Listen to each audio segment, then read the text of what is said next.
प्रेक्षकांनो, ठरलं तर बघ, या मालिकेत एंटरटेनमेंटच एंटरटेनमेंट सुरू आहे. तर या पूर्ण आजी सायलीवरच ओरडत असतात. अस्मिता काही त्यांना दिसेना, जसं काही ती मिस्टर इंडियाच आहे. सायलीलाच त्या खाली उतरायला सांगत असतात. अस्मिता अजून चिथवत असते, उडणारं झुरळ आहे, हिने बघ ना साफसफाई करायचं नाटक केलं आणि झुरळ पाली सगळ्या बाहेर काढल्या. अर्जुन पण तिथे आलाय आणि विचारतोय काय गोंधळ चाललाय. आता अस्मिता ज्याप्रमाणे सांगतेय असं वाटतंय जसं काही सायलीचे मित्रमैत्रिणीच आहेत ते झुरळ आणि पाली. या पूर्णाजी म्हणत असतात, कल्पना तुझ्या सुनेला आधी बाहेर काढ तिथून. स्वयंपाकघराचा ताबा असा दुसऱ्याच्या हातात दिला की अशी झुरळ पाल्या होणारच. आता या कल्पना ते म्हणत असतात, अगं विमल बघ ना बाई, ते फ्रीजच्या जवळ असेल तर काढ. आता या अस्मिताला मध्येच किंचाळायची गरज होती का? ही जोरात ओरडते, आलं आलं झुरळ आलं बाहेर. आणि सायली कुंचा फेकते आणि तसेच डायरेक्ट अर्जुनच्या मिठीत. झुरळाने कमालच केली नाही प्रेक्षकांनो, जे इतरत्र कोणालाही जमलं नाही ते झुरळाने करून दाखवलं. आणि या सगळ्यांना जरा ऑकवर्ड पोझिशन वाटतीये. कल्पनाताईंना छान वाटतंय, अर्जुनचा तर डोळा लागला की काय असं वाटत होतं. पण असो, प्रेमाचा स्पर्श वगैरे जाणवत होता त्याला. आता हे अर्जुनचे वडील एकदम असे कसं तरीच तोंड करतायत. आता ती तिच्याच नवऱ्याच्या गळ्यात पडली आहे ना, ठीक आहे मोठ्या माणसांच्या समोर नाही पडू गळ्यात, पण सायली तिच्याच नवऱ्याच्या गळ्यात पडली आहे म्हणून ह्यांना एवढं कानकोंड व्हायला काय झालं. एनिवे, अस्मिताताई मात्र लाईव्ह टेलिकास्ट मस्त एन्जॉय करतायत बरं का, आणि मध्येच खोकलायला लागतात. त्यामुळे अर्जुनची तंद्री सुटली ना.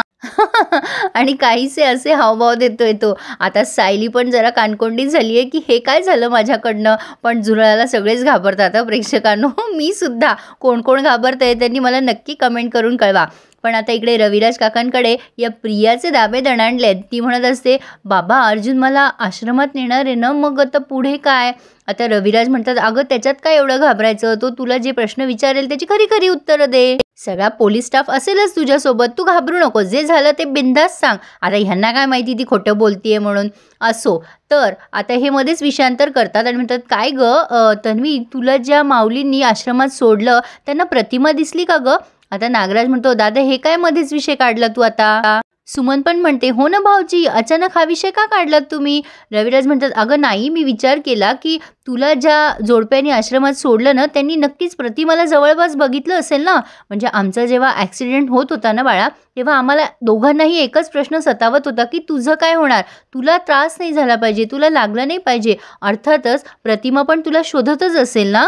की तन्वी म्हणते, बाबा मला कसं माहीत असेल, आई कशी जिवंत असणार ह्या हल्ल्यातून. राकेश म्हणतो, मला तरी वाटतं कन्फर्म एखादं जनावर घेऊन गेलं असेल काकूला. रविराज ओरडतात त्याच्यावर, काही काय बोलतोस रे. आता रविराज म्हणतात, नाही ॲक्सिडेंट झाला ना तेव्हा मी शुद्धीत होतो, मी बघितलं की प्रतिमा माझ्या बाजूला आहे. म्हणजे मला शुद्ध आल्यावर माझ्या लक्षात आलं, पण मी तन्वी तुला आधी शोधत होतो, तुला शोधायला गेलो आणि अचानक प्रतिमा दिसेनशी झाली ग. म्हणजे तू त्या जोडप्यांना सापडलीस ना तेव्हा त्यांना प्रतिमा पण दिसली असेल ना ग, तुला काय वाटतं.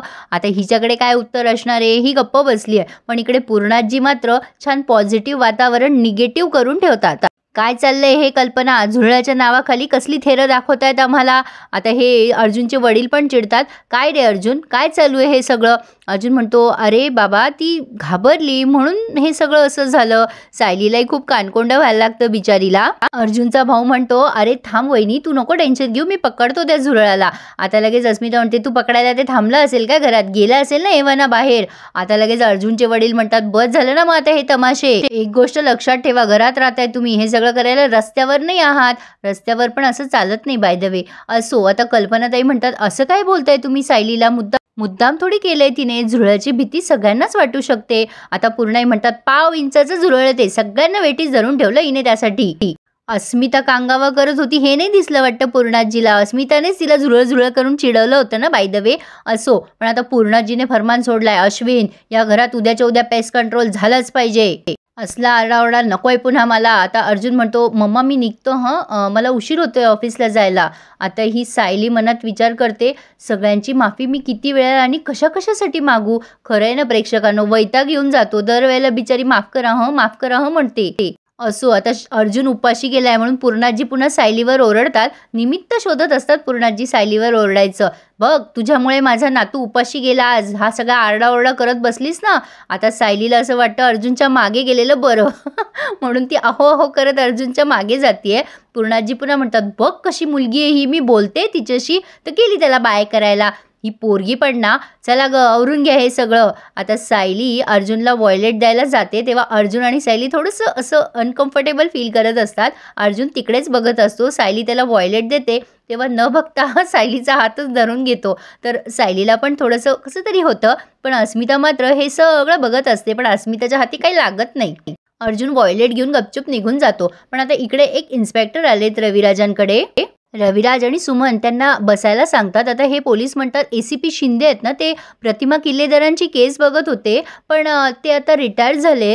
ही केसही बंद झाली होती, पण त्यांनी रिटायर होण्याच्या आधी मला सांगितलं होतं की आवर्जून ही केस पुढे ओपन ठेव आणि काहीतरी क्लू मिळेल तुला. त्या संदर्भातच महत्त्वाची इन्फॉर्मेशन मिळाली आहे. मला प्रतिमा किल्लेदार 2 दिवसापूर्वी दिसल्या इथेच पनवेलमध्ये. आता हे ऐकल्यानंतर रविराज सारखे आनंदी रविराज असताना खूप आनंद झाला प्रेक्षकांनो, आणि साहजिक आहे होणारच. सुमनने सगळ्यांना खाली बोलवलंय. राकेश, तन्वी लवकर खाली या, अहो खाली या, बघा काय आनंदाची बातमी आहे. आता नागराज आणि त्यांना सगळ्यांनाच कळालंय की प्रतिमा जिवंत आहे. हे पोलीस सांगतात की मला खात्री आहे मी ज्या महिलेला बघितलं त्या प्रतिमा किल्लेदारच होत्या. मी ओझर तर बघितलं, पण मला 100% खात्री आहे की त्या त्याच होत्या. मी त्यांच्याशी बोलायला गेलो पण त्या एकदम ओझर झाल्या, दिसेनाशा झाल्या. रविराज विचारतात कुठे बघितलं नेमकं तुम्ही तिला. आता ते सांगतात पनवेलच्याच मार्केटमध्ये. हे लगेच म्हणतात चला आपण शोधायला जाऊ तिला.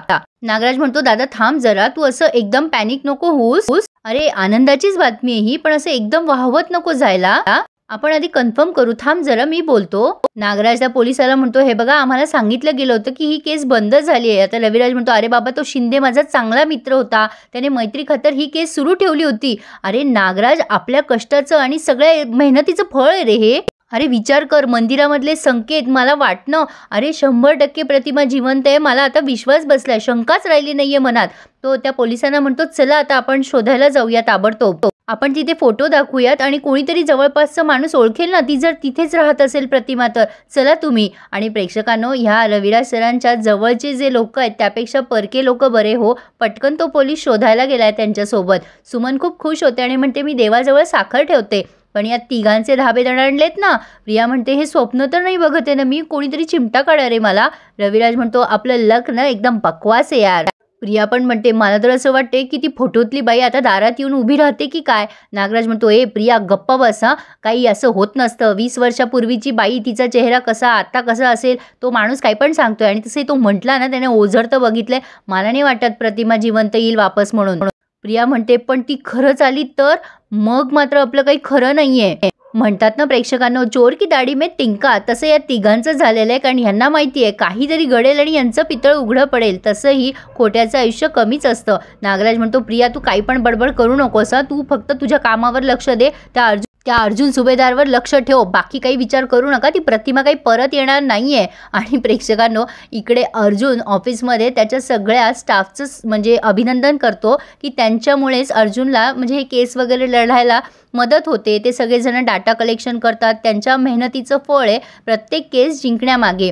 आता अर्जुन बोलत असतो तेव्हा त्याच्या शर्टवरचं कुंकू आपल्या गोरेबाई नोट करतात. गोरेबाई हे करण्यामध्ये एक्सपर्ट आहेत. आता ते कुंकू बघतोय चैतन्य सुद्धा, म्हणजे त्याला आधी असं वाटत असतं गोरेबाई का हसताय, पण चैतन्याचंही लक्ष जातं आणि चैतन्यही हसायला लागतो. आता अर्जुन केबिनमध्ये गेल्यावर चैतन्याला म्हणतो चला आता बाकीच्यांना बूस्ट केलंय, आता आपण बूस्ट होऊया, कामाला लागूयात.